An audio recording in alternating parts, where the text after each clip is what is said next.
Chapter 7. The Fall. I didn't go home. I know. Mr. Haddix told me to go straight home.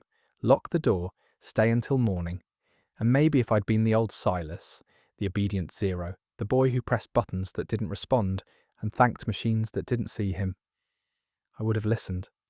I would have walked back to my housing unit, eaten my grey square, let my sleep pod pump me full of melatonin mist, and woken up tomorrow to a world that had already decided what to do with me. But the old Silas had died on that stage. Somewhere between the black panels and the red number and the two words that the pulse had already erased from history, something had shifted in the architecture of who I was. Not a big shift, not a hero moment, just a quiet click like a door unlocking in a room you didn't know you had. The glitch lady had looked me in the eyes and told me to go where the light stutters. Then the system had deleted her. Principal Voss had looked me in the eyes and told me everything was fine. Then the system had flagged me for containment. One of them was telling the truth, and it wasn't the one with the algorithmic smile. I went to the street light.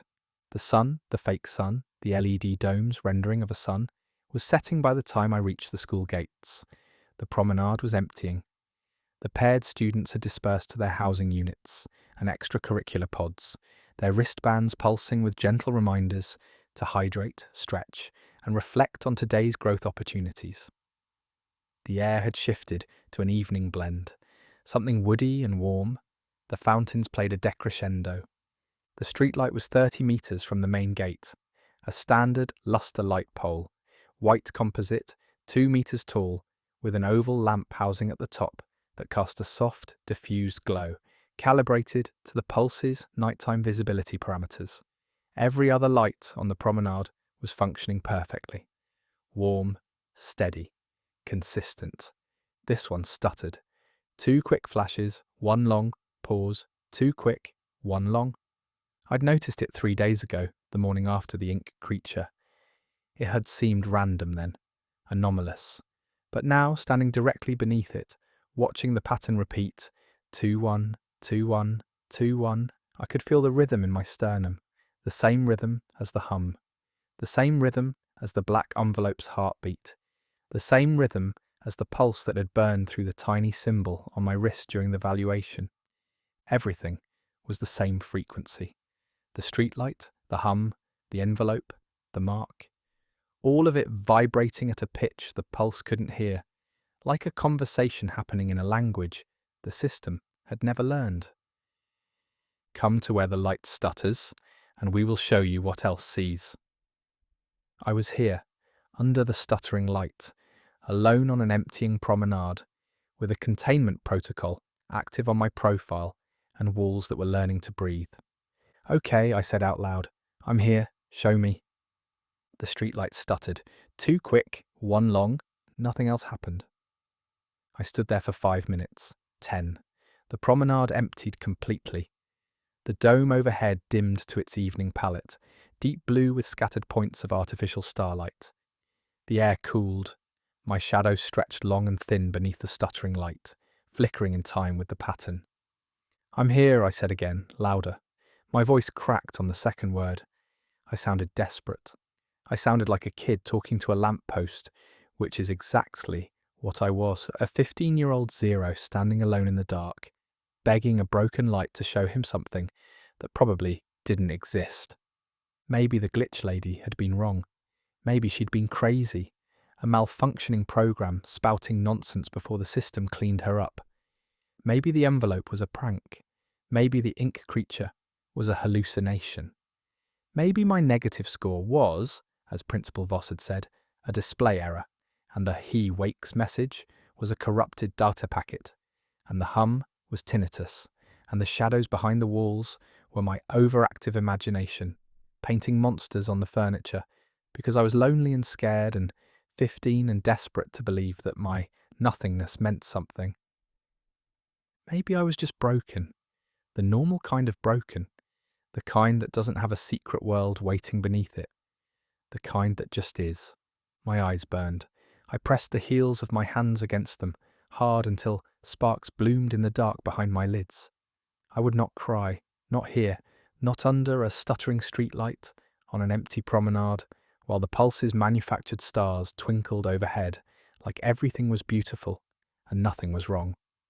Please, I whispered, to nobody, to the light, to the hum that I could still feel, even now, throbbing patiently beneath my feet like a heartbeat that had been beating long before I was born. Please. The streetlight went out, not stuttered, not dimmed, out, dead black. The oval housing at the top of the pole went dark, and the section of promenade where I stood was swallowed by shadow. Above me, the artificial stars provided just enough light to see my own hands, pale and shaking in front of my face. Then the ground lit up, not from above, from below, a thin line of light, not warm gold, not clinical white, but a deep, bioluminescent blue-green, the colour of something alive and ancient, appeared at the base of the streetlight. It traced a path along the ground, following the seam where the light pole met the composite sidewalk. The line widened, branched, spread outward in a network of glowing threads that looked less like circuitry and more like roots or veins. The threads pulsed, two quick, one long, beneath the composite, beneath the sidewalk, beneath the foundations of the promenade, beneath the engineered bedrock of the lustre. Something answered, a sound. Not the hum, bigger than the hum, a resonance that came up through the soles of my shoes and climbed my skeleton like a ladder, settling in my skull with a pressure that was almost musical, almost a voice. The glowing threads reached my feet and kept going. They crawled up my shoes, over my ankles. They didn't burn. They were warm, the same warmth as the envelope, the same warmth as the ink creature. And where they touched my skin, I felt something I can only describe as recognition. Like the light knew me, like it had been looking for me in the dark for a very long time and was relieved, finally, to make contact. Silas Thorne. The voice came from everywhere, from the ground, from the dead streetlight, from the threads of blue-green light that now wrapped my legs to the knee. It was not a human voice. It was layered, multiple tones speaking the same words at slightly different speeds, creating an echo that felt three-dimensional, like being inside a chord. Silas Thorne, the voice said again. Root code detected, frequency confirmed, origin null. Who are you? My voice was barely a whisper. We are the syntax. We are what the algorithm could not contain. We are the deleted, the unindexed, the overwritten. We are everything that was thrown away. A pause. The threads pulsed brighter. And you are the door.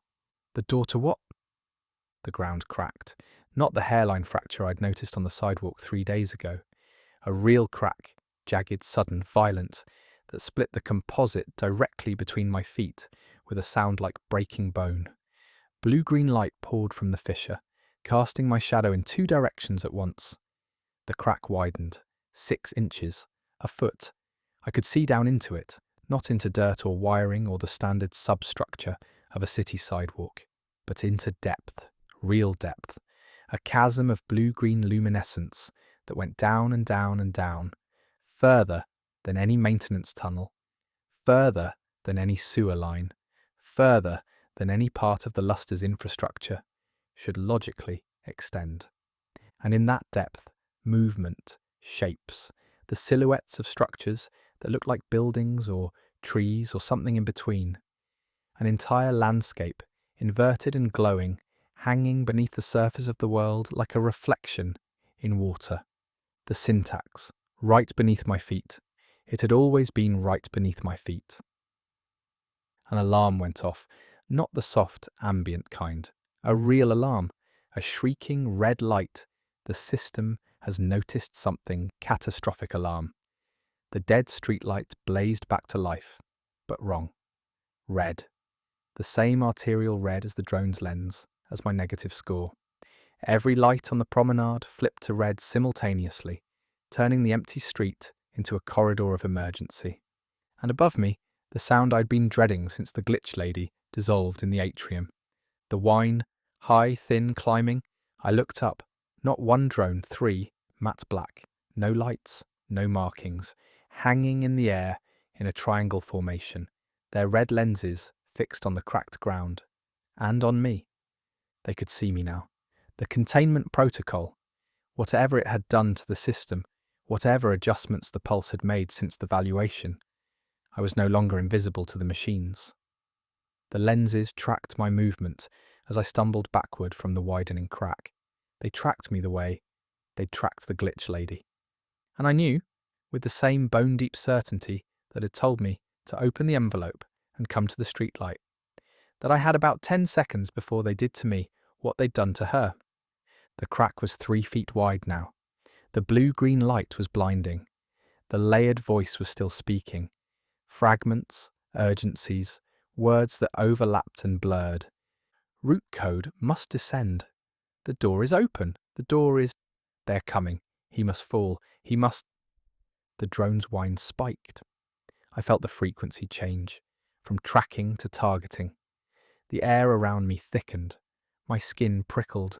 The same sensation the glitch lady must have felt in the instant before her edges began to blur. I looked down at the crack, at the impossible depth, at the blue-green world hanging beneath everything I'd ever known. I looked up at the drones, at the red lenses, at the machines that had found me after 15 years of not looking, and I thought, the glitch lady stood still.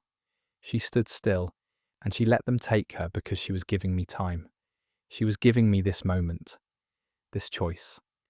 The drones fired, not bullets, not lasers, a wave, a ripple of red light that expanded outward from each drone in concentric rings, like sonar made visible.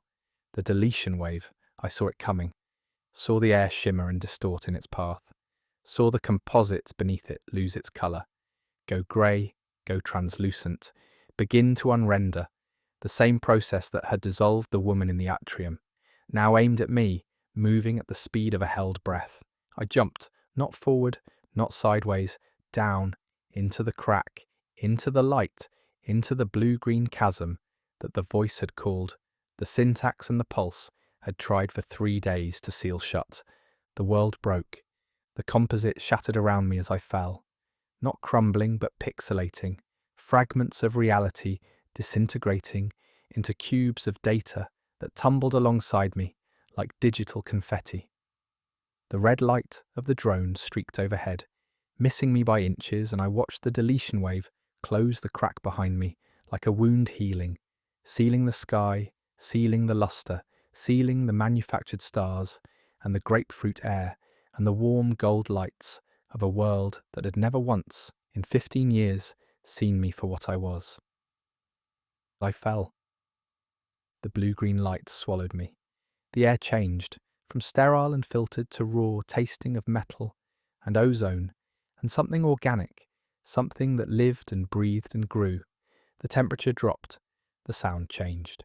The pulse's ambient hum, the constant, omnipresent frequency I'd heard every second of my life without realizing it, went silent, gone, like pulling a plug from the back of the universe. And in the silence, in the sudden shocking absence of the system, I heard my own heartbeat for the first time. Not monitored, not optimized, not measured and scored and fed into an algorithm. Just beating, mine, real. I fell for a long time, or maybe a short time. Without the pulse marking the seconds, time lost its edges. Then I hit something, not ground, not composite, something fibrous and yielding, like a net made of living cable. It caught me, held me, swayed beneath my weight with a creak that sounded almost organic, almost alive. I opened my eyes.